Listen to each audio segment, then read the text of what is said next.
attention à ce que tu penses. Car tu peux libérer une énergie qui peut créer une réalité. Fais attention à ce que tu dis. Parce que ce que tu dis peut libérer une énergie qui peut créer une réalité. Fais attention avec qui tu couches et quand tu couches. Car ce que tu fais là peut créer une réalité. Ça c'est vrai, merci Daddy.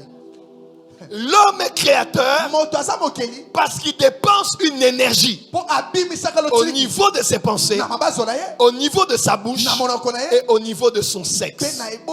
Aller à Dubaï, aller à Washington, aller au Singapour, aller à Tokyo, aller à Paris, venez à Kinshasa, voyez tout ce qu'on est en train de lever comme beauté architecturale aujourd'hui. Toutes ces choses viennent des pensées de quelqu'un. Ça c'est vrai. Merci Daddy. Les pensées d'un architecte, d'un urbaniste, d'un peintre, d'un dessinateur, de ce qu'il a pensé, il a créé. Dis à ton voisin, fais attention à ce que tu penses. Merci Daddy. Dis à l'autre voisin, fais attention à ce que tu dis. Dis encore, fais attention.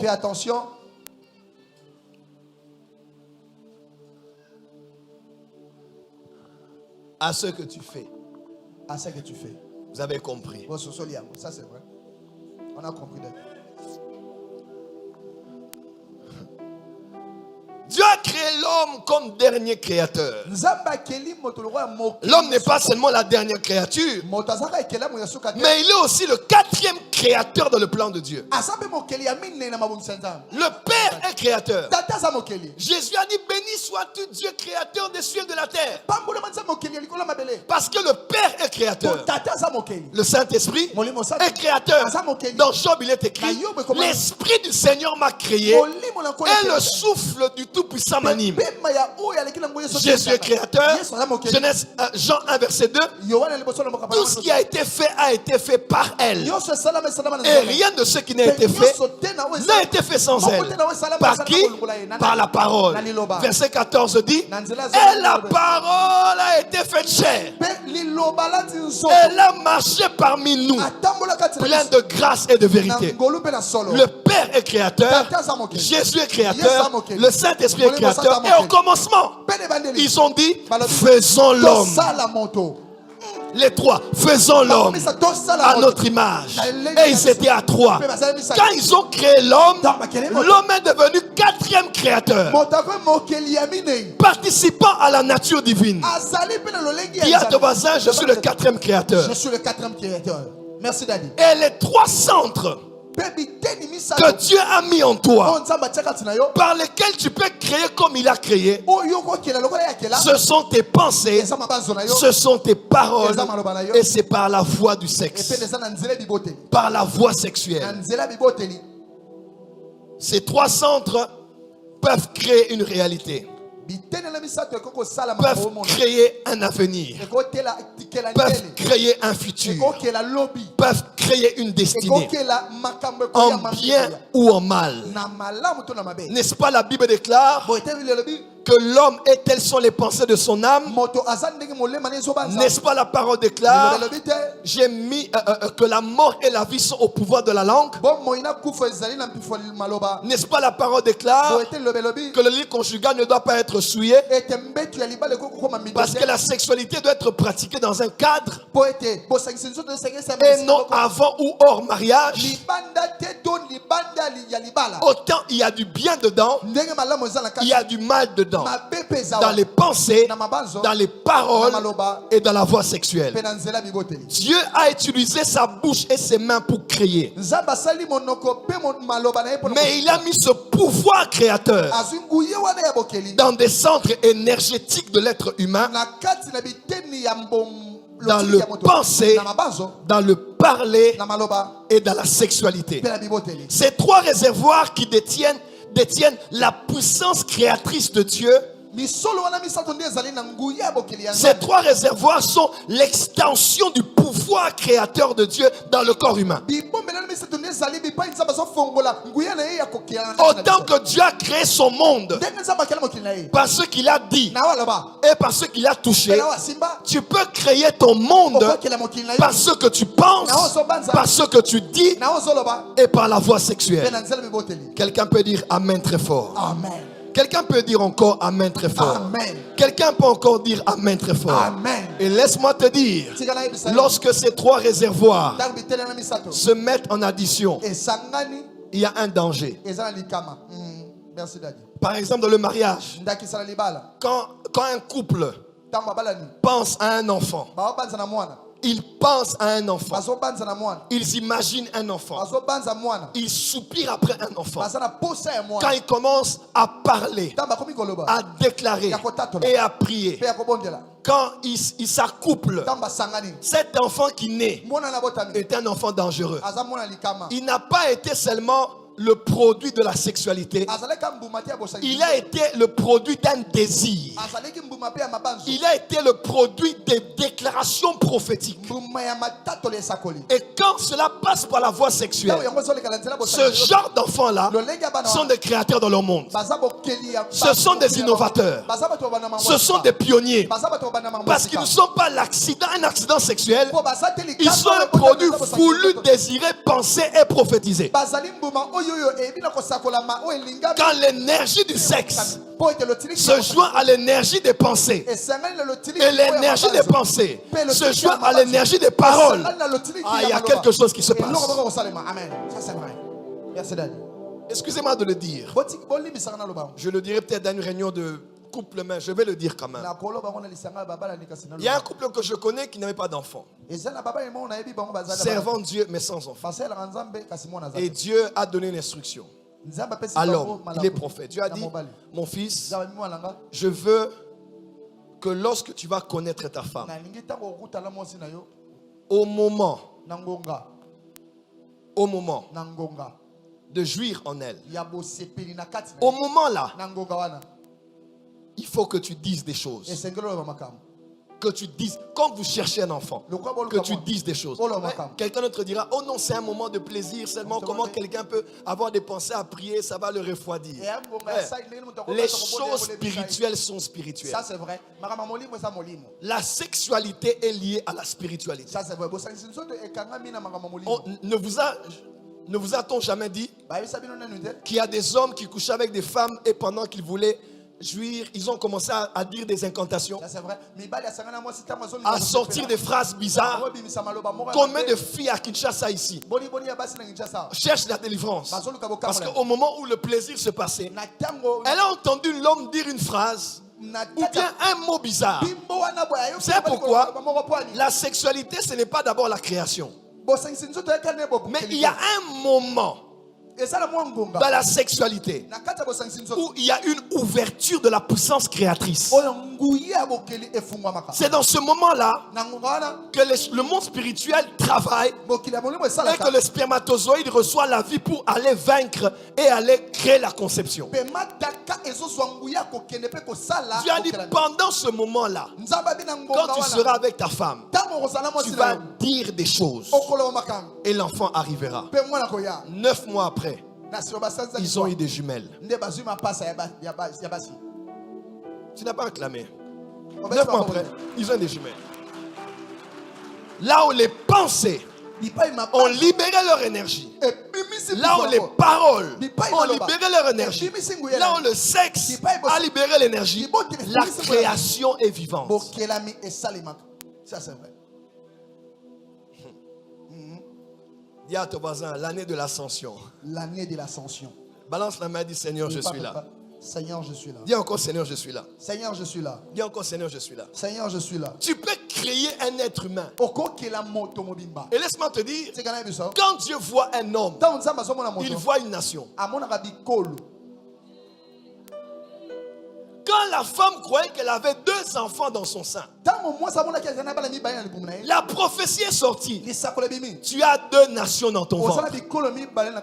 Quand Agar avait laissé l'enfant, Dieu a dit, prends l'enfant, car je ferai de lui une grande nation. Quand Abraham se voyait seulement comme un fils d'un homme idolâtre, Dieu voyait que les nations de la terre allaient être bénies par lui. Dis à ton voisin, je ne suis pas un homme. Je ne suis pas un homme. Je suis une nation. Je suis une nation. Genèse 49, lorsque Jacob bénissait les 12, il ne bénissait pas les 12. Il bénissait 12 tribus. Plus tard, quand Moïse est venu, dans Deutéronome 33, Moïse a béni les descendants de ses enfants que Jacob avait bénis. Voilà pourquoi la création sexuelle, c'est la création d'une nation. Je vois des rois sortir de toi. Ton amen n'est pas arrivé ici. Je vois des reines sortir de toi. Je vois des prophètes sortir de toi. Je vois des autorités sortir de toi. Amen. Merci, Daddy. C'est ainsi que je vous avais dit. Il y a des races qui ne doivent pas se marier. Ça, c'est vrai. Il y a des sangs qui ne doivent pas se toucher. Il y a des corps qui ne doivent pas se mixer. Ça, c'est vrai. De peur de créer une race dangereuse. De créer une race problématique. De créer des enfants bizarres. Ma prière est que Dieu te garde. Et que Dieu t'épargne. Tous les enfants sortis de toi, ou qui sortent, non, tous les enfants sortis de toi, ou qui sortiront de toi, ou de tes enfants, seront des étoiles. L'énergie dans les pensées, l'énergie dans les paroles. Ah oui, la mort et la vie sont au pouvoir de la langue. Quand tu parles, tu libères l'énergie dans ta parole. Lorsque tu penses, tu libères l'énergie dans tes pensées. Lorsque tu pratiques la sexualité, tu libères aussi l'énergie. Quand tu es une femme, tu libères l'énergie. Quand tu es un homme, tu libères l'énergie qui peut arriver et emmener à la création d'un être vivant. Un être vivant. Amen. Dis à ton voisin, fais attention. Fais attention à tes 3 réservoirs.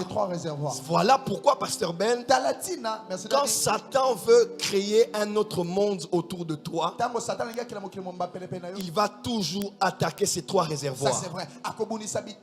Et il va polluer le réservoir en faisant entrer un poison à l'intérieur. Quand il veut détruire ton monde, il va polluer tes pensées afin que l'énergie qui sort de tes pensées soit négative. Quand il veut détruire ta réalité, il va empoisonner tes paroles. Tu commences à parler n'importe comment, même comme quelqu'un qui n'est pas converti. Et quand il veut détruire ta famille, il va polluer la sexualité afin de détruire votre réalité de la famille. Dis à ton voisin, Satan cherche tes pensées, ta bouche et ton corps. Amen. Merci, Daddy. Change de voisin, dis voisin. Satan cherche tes pensées, ta bouche et ton corps. Qui a compris? Acclame bien, maintenant je vais décoller. Merci, Daddy. Avance, Daddy. Ce matin, j'introduis seulement avec... j'aimerais parler sur l'énergie des pensées. Prophète Joël, voulez-vous parler de la loi de l'attraction? Voulez-vous parler de la pensée positive? C'est trop bas. C'est trop faible. Première chose à savoir, Dieu est le créateur et Lucifer est la créature. Je ne vais pas dire Satan est la création et la créature. Parce que Dieu n'a pas créé Satan. Dieu a créé Lucifer et il est devenu Satan. Dieu est à l'origine. Le diable là est un dérivé corrompu. Deuxième chose, Satan ne crée rien. Mais Satan est un imitateur. Tout ce que Satan fait, il a fait en copiant Dieu. Un homme a dit Satan est le singe de Dieu. Là où Dieu a construit une cathédrale, Satan érige une chapelle. S'il y a des faux billets de dollars, il y en a aussi de vrais. S'il y a la vérité, il y a aussi un clone.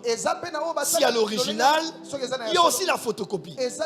Satan n'est pas inspiré. Satan n'est pas dans le bara. Satan est dans le yatsa. Satan crée à partir de ce qui existe déjà. Pourquoi le monde d'aujourd'hui est pollué par la pensée positive? C'est parce que Satan sait qu'il y a de l'énergie dans les pensées. Ça c'est vrai. Ah oui, je l'ai dit en français. Il y a de l'énergie dans les pensées. Le dire, ce n'est pas être du New Age. Le dire, ce n'est pas être bouddhiste. Il y a un pouvoir créateur que Dieu a mis dans les pensées de l'homme. Ça c'est vrai. Il y a un pouvoir d'attirer les choses. Il y a un pouvoir de créer des choses. Il y a un pouvoir de faire arriver des choses. Ce n'est pas la magie. Ce n'est pas l'ésotérisme. C'est parmi les 3 réservoirs d'énergie que le Créateur a mis en extension dans le corps humain. Merci David. Dis à ton voisin, fais attention à ce que tu penses. Ah oui. Ça c'est vrai. Lorsque Job a élevé la voix et il a dit, c'est la conclusion.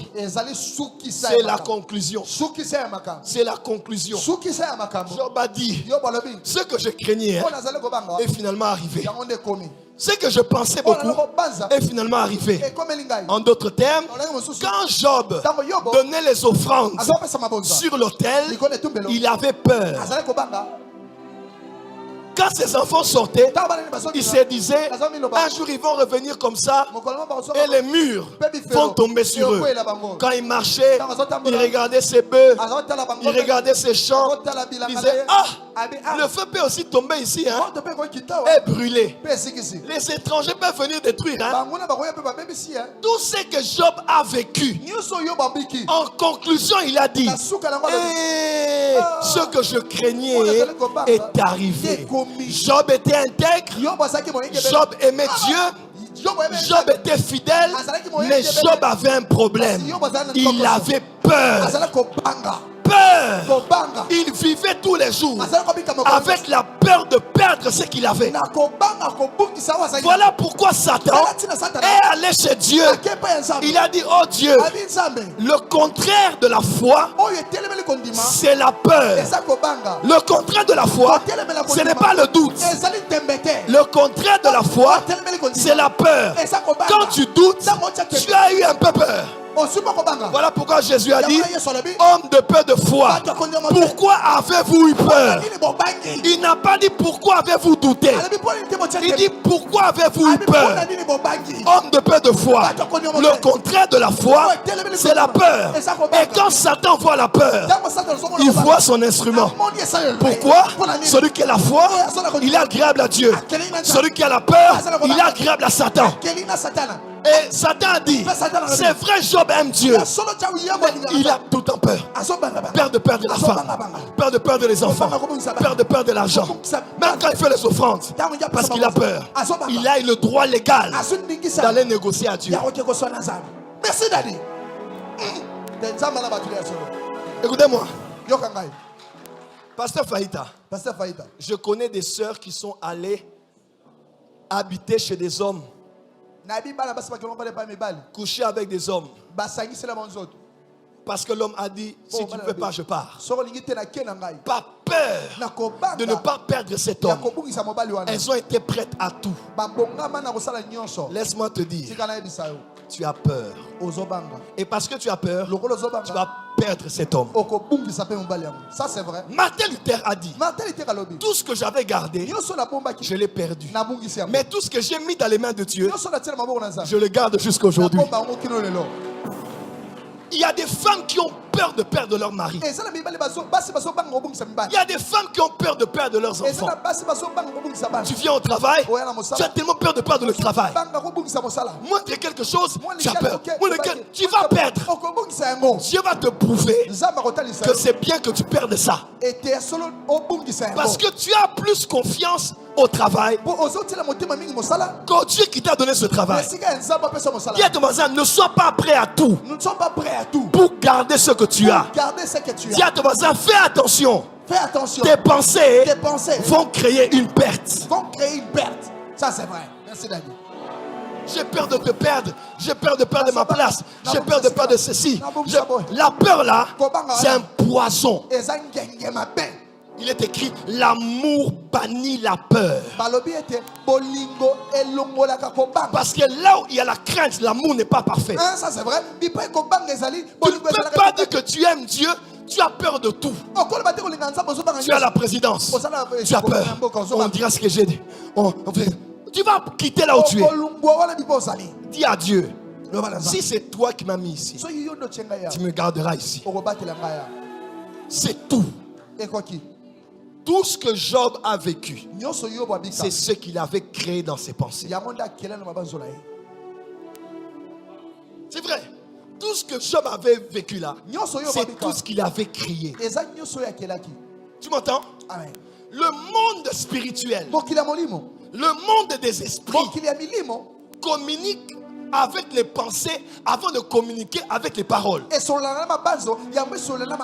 Bon, d'ailleurs, quand nous sommes nés de nouveau, nous sommes devenus une nouvelle création. C'est grâce à quoi? Romains 10, verset 9 à 10. Si tu confesses de ta bouche le Seigneur Jésus, et si tu crois dans ton cœur, c'est du cœur que viennent les pensées, n'est-ce pas? Dans ton cœur, que Dieu l'a ressuscité entre les morts, tu seras sauvé. Verset 10 de Romains 10. Car c'est en croyant du cœur qu'on parvient à la justice, et en confessant de la bouche qu'on parvient au salut. Le salut est l'addition de ce que la bouche a déclaré en accord avec ce que le cœur a pensé. Donc la vie éternelle, c'est penser, parler, penser, parler, penser, parler, penser, parler. Le mariage, c'est penser, parler. Le succès, c'est penser, parler. Voilà pourquoi Paul a dit, nous avons cru. Voilà pourquoi nous avons parlé. Quelle parole? Dis à ton voisin. Le monde spirituel, entend tes pensées. Ça c'est vrai. Comment cette histoire, je n'ai partagé à personne, mais comment les gens ont su? Tes pensées ont émis des fréquences. Satan n'est pas omniscient, mais des pensées nourries, cultivées, cristallisées, finissent par sortir de notre être. Ça va dans le monde spirituel. Ça va dans certaines dimensions où des esprits peuvent prendre ça et récupérer ça. Frère, tout commence au niveau des pensées. Il y a des énergies dans les pensées. Ce n'est pas ésotérique ce que je dis. Tu as mis 3 réservoirs d'énergie. Voilà pourquoi la Bible déclare dans Proverbe 31, elle pense à un champ et elle l'acquiert. Qui pense aux millions ce matin? Qui pense aux milliards ce matin? Qui pense au pétrole ce matin? Qui pense au mining ce matin? Qui pense aux hectares d'agriculture à Menkaou ce matin? Je te dis ce matin-là, ce que tu penses, tu vas l'acquérir. Ce que tu penses là, tu vas l'acquérir. Ton plus grand combat, ce sont les pensées qui entrent en toi. Tu penses quoi de toi-même? Quand tu te regardes, tu vois la glace, tu regardes les pieds comme une femme qui joue le baseball. Je n'aime pas mon nez J'aime pas mon ventre. Et moi vraiment, David a dit, je te loue de ce que je suis une merveilleuse créature. Regarde ton voisin, dis voisin. Dis voisin. Je suis l'homme le plus beau de l'église.